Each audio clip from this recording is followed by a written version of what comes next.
Donner un avant-goût des vibrations du 8e sommet mondial du coaching aux Ivoiriens, c'est la volonté affichée par le coach Pognon cette semaine à l'endroit du FIAD Côte d'Ivoire. Raison pour laquelle il a voulu que la clinique de la santé et du bien-être de ce samedi 13 juillet 2024 se tienne à l'hôtel New Palais de Yamoussoukro, ville abritant le 10 sommet. Tous rassemblés pour ta gloire, te bâtirons dans le bonheur. Je m'engage à être si fort, que rien ne peut perturber, ma paix intérieure. À l'entame, l'hymne national et le credo FIAD ayant été exécutés respectivement par les coachs Konaté Mamadou et Karidjatou Yafolo, le coach Léon Megbeto a décrété la bienvenue aux participants. Le roi David dit: je préfère passer 1 heure dans la présence de Dieu que 1000 ailleurs. Merci d'avoir répondu à la convocation divine. Chers élus, restons sereins et calmes. Dieu est puissamment dedans. Disposons-nous pour prendre la bonne part. Une oratrice a ensuite été invitée pour dire haut et fort pourquoi aime-t-elle le FIAD. Son nom, Zeba Justine Nyongyorwe. Pourquoi j'aime le FIAD?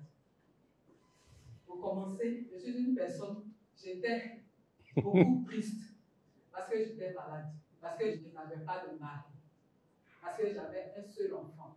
Et j'étais concentrée sur ça, que de me concentrer sur ce que Dieu m'avait donné, qui était la vie. J'ai retrouvé la paix ici. J'ai retrouvé le bien-être que je cherchais.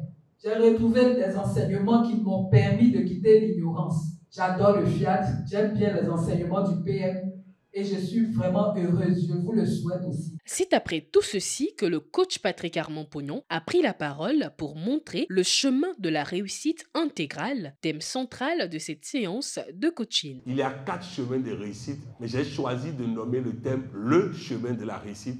Parmi les 4, il n'y a qu'un seul chemin qui permet de gagner sans chagrin. Le premier des chemins que je déconseille aux uns et aux autres, c'est le chemin de la vue. Mes chers amis, ce que nous voyons n'est pas ce qui est. Et c'est parce que nous croyons trop en ce que nous voyons que nous pleurnichons devant certaines situations. Dieu sait pourquoi il a permis ça comme ça. Parce que tout ce que Dieu fait, c'est pour sa gloire. Le deuxième chemin de réussite de vie est le référentiel des sens et des émotions. Le contrôle de ces émotions nous donne de réussir. Mais là où il y a le danger, c'est que c'est très compliqué, très laborieux. Le troisième référentiel est le référentiel de la spiritualité. Ce référentiel qui consiste à croire qu'on m'a envoûté, qu'il y a un blocage dans ma vie et que pour ça, on doit faire un sacrifice ici, on doit faire ceci là-bas. C'est un mauvais référentiel car il a toujours des effets secondaires. Le quatrième, le chemin de la réussite, c'est le chemin mental. Lorsque je travaille mon cerveau qui ne croit pas au blocage, il n'y aura pas de blocage. Autrement dit, le référentiel mental dit, lorsqu'il y a un problème, je cherche ce qui ne va pas, ce que je ne sais pas et je vais savoir et le problème va disparaître.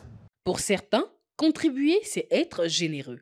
Mais pour le coach Hubertine Begré, c'est bien plus. C'est ce qu'elle a d'ailleurs expliqué lors de la rubrique « Appel à contribution ». L'appel à la contribution, il y a un secret dedans. Et moi, j'ai percé ce secret-là. Il y a des personnes qui me devaient et ils sont partis. Et quand j'ai commencé à venir ici à la FIAD, c'était le côté contribution là que j'ai plus misé. Et je vous assure, ces personnes depuis 5 ans, depuis 6 ans, je ne voyais même pas ces personnes. Il y a un an, je l'appelle, il dit « Ah, mais je te cherchais. C'est comme ton histoire là. Bon, je ne vais pas tout te donner. Il est venu te donner un peu. Il est venu me donner 3 millions. Il y a un autre, il me dit, ah, tu peux passer demain. Mais en fait, je suis resté là et puis il dit, ah, mais ce truc là, ça ne manque pas. Parce que c'était dès que. C'était dès que. Donc, c'est pour ça que quand on va parler de contribution, sincèrement, il faut contribuer. Parce que moi, je vis ça. Avant de se séparer les uns des autres, l'Assemblée a ensuite vibré sous l'assaut d'un puissant atelier de programmation conduit par le coach Reine et Sorana Pago. Je suis à Abidjan, principalement à Yamoussoukro, pour le sommet mondial du coaching.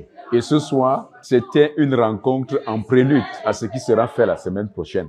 Et vraiment, ce soir, j'ai énormément apprécié tout ce qui a été fait. J'ai retenu de ce thème que tout ce que je pourrais vivre n'est autre qu'en moi-même. Il faut que je travaille de mon intérieur vers mon extérieur afin de vivre pleinement cette réussite. Alors, j'ai décidé d'être encore plus heureuse, de pratiquer les programmations, de véritablement participer à toute rencontre qui se fera ici. En réalité, ma petite histoire avec ce monsieur, c'est que je pense que c'est le Seigneur qui m'a conduit vers lui, parce qu'il y a longtemps que je voulais me certifier, mais je ne savais pas où. Et quand j'ai vu sa certification, tout de suite, ça m'a interpellée. Et là, le Seigneur m'a dit comme ça que je ne veux pas que tu te certifies partout, je veux que tu te certifies avec quelqu'un qui me craint.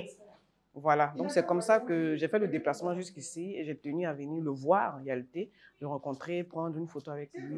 Et puis bon, malheureusement, on n'a pas pu échanger, mais c'est pas bien grave. Quand on va faire la licence, on va échanger. La prochaine apparition grand public du numéro 1 mondial du coaching après cette soirée sera donc pour le mercredi 17 juillet 2024 à 17h30 dans la grande salle de la Fondation Félix Houphouët-Boigny.